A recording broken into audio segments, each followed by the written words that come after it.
All right. In our next segment, we brought a little bit of the yoga domain into athletic training at ATS&J, and really excited to talk with Cynthia O'Connell, who is an RYT 200 yoga teacher. She's also the founder, owner, and consultant for Mindfulness Connection, www.mindfulnessconnection.com.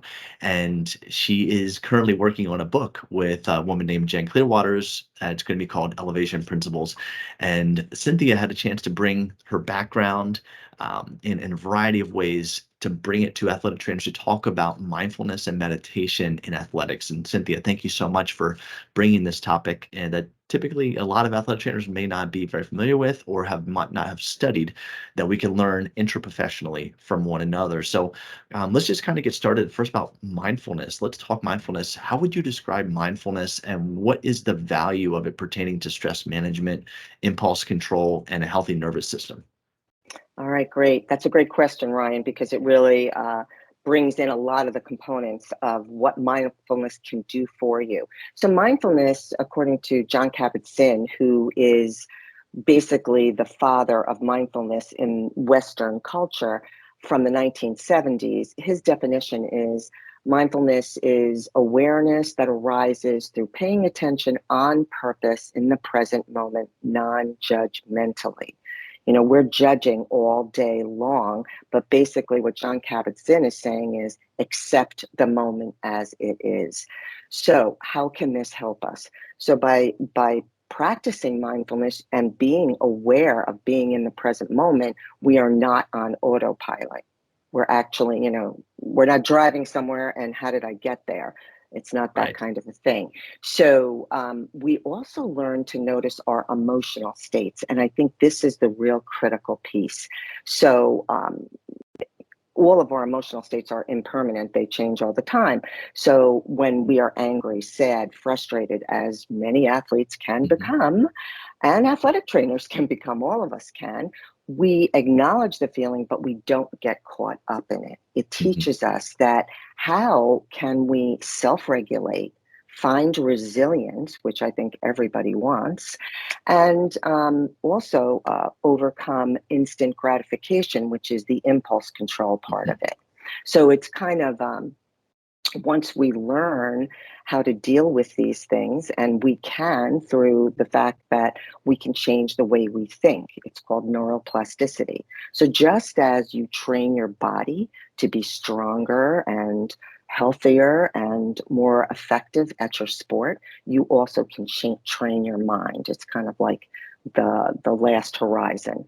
So when I become aware of my emotional and physical states, Mhm. I am like I'm practicing mindfulness. It is a way of living. And again, I use the word practice because we're not looking for perfection. We're looking for the consistency of being aware of what's happening. Let's face it, there's always going to be externals, people, places, things Mhm. that affect us. We can choose to react or respond. Also, as far as the nervous system goes, when we recognize that we're in stress mode, and a lot of times in athletics and athletic trainers, you're faced with so many events and injuries that happen simultaneously. You can go into stress mode, but then how do I get out of it? How Mhm. can I activate the parasympathetic nervous system? And this is where mindfulness and meditation come in. And I think it's also important, not just, first and foremost, we have to take care of ourselves so we can take care of others, and be aware Exactly. and not be on that autopilot mode. But then when we are caring for others, we have to learn to recognize that in them, in the athletes, the patients, the clients that we work with. And you talked about some practices to support students and the patients and the clients that we work with. Can we discuss that? How do those seven principles that you mentioned, how do they help us better connect with our athletes, our clients, our patients that we provide care to? All right, great question again. So, first of all, I just want to say that during COVID, I mean, we're still finding the effects of COVID. If you, read anything about the CDC and mental health of teens and young adults, it's it had a dramatic effect on them. So, Mhm. athletes used to be the ones who were always self-confident, they didn't have any problems, but that is no longer the case. So what happened was, because of COVID, children, teens, young adults, they were faced with so many losses that we as adults never faced. We faced them as adults, but not at their age and their emotional growth. So that has affected them in a way that we're just not aware of. So the Mhm. first thing is, again, you kind of mentioned it, we have to practice our own monitoring our own behavior first. If I'm anxious as the athletic trainer and I don't come in with a calm presence, then people are going to pick up on that. It's so we have to be aware of that. Um, and it can be as simple as taking a breath with the athlete or the patient that you're working with. So, I did go over this, that 4 counts in through the nose, 6 to 8 counts out. That is going to slow down your heart rate and bring in the parasympathetic nervous system. 1 is probably not enough. You may Mhm. need to do a few more, but it's the start.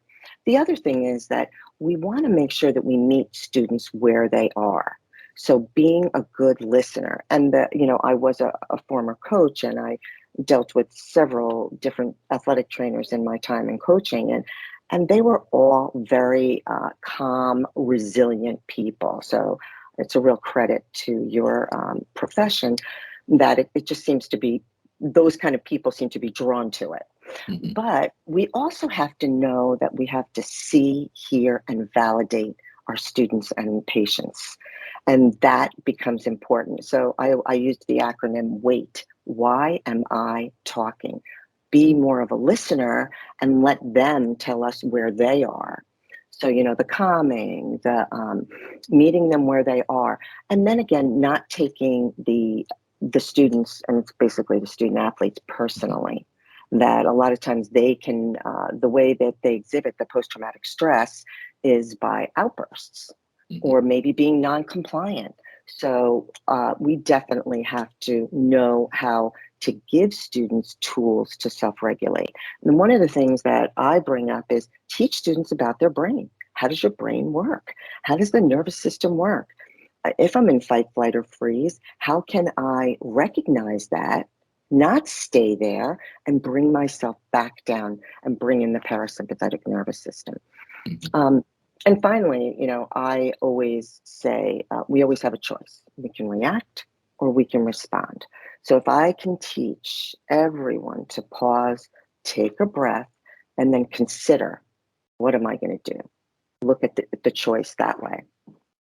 No, So, that's super crucial, and when we're doing that, it reminds me of, the platinum rule, not just treat people how you would wanna be treated, but treat people how they would like to and need to be treated, is more yes. importantly, and that really comes front and center with me when you're speaking to that, so many things that go into that. Last but not least, let's just talk about what are 2 or 3 primary tips you have for athletic trainers to establish a better self-care routine for themselves? Okay. So one thing that I say is, first of all, if you put in 12 to 15-hour days many times, and if you wake up in the morning and the first thing you say to yourself, oh, how am I going to get through the day? Guess what? It's going to go right downhill. So the first thing is to just try to recognize that whatever we think about, that's the way it grows in your mind. So to set a kind of more positive attitude. But the first thing is, when you get up, no jumping out of bed, lay there, do 10 diaphragmatic breaths, connect with the body. So I like have a 6-minute routine. So whatever it is that that connects with you. Everybody's different, but the 10 diaphragmatic breaths, maybe a quick body scan just to see, where's my body at today? Because every day is a new day. We wake up feeling a little different, especially as Mhm. you get older. Maybe start a gratitude practice. Maybe while you're having your coffee, you write down things that you're grateful for. Being grateful and being fearful or angry kind of don't live in the same place. And then, of course, exercise is key. Definitely is a great stress reducer. And then set an intention for your day. I'm going to be more present. I'm going to smile more because we know that smiling releases those feel good hormones. And then again, in the evening, if I can say one thing, it's look at your day. We're kind of programmed as human beings to focus on what went wrong instead of what went well.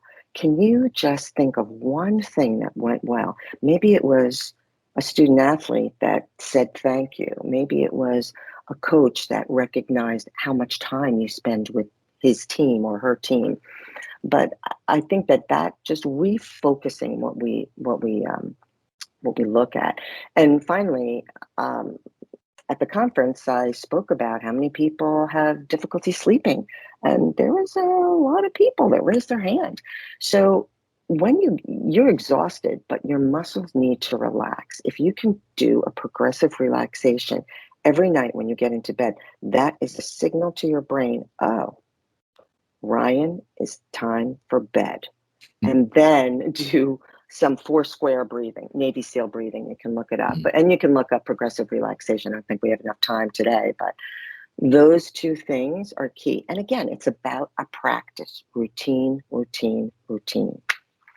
Awesome, So Cynthia. This is fantastic stuff. Thank you so much for presenting on it at ATS&J 2023 and for sharing some key tips here. Your contact information is in the show notes, so if anyone wants to reach out to you, they can check it out great. as well as your website. And good luck with launching your book, and look forward to seeing that when it comes out too. So thank you very much. Thank you so much. All right. Have a great day. You too.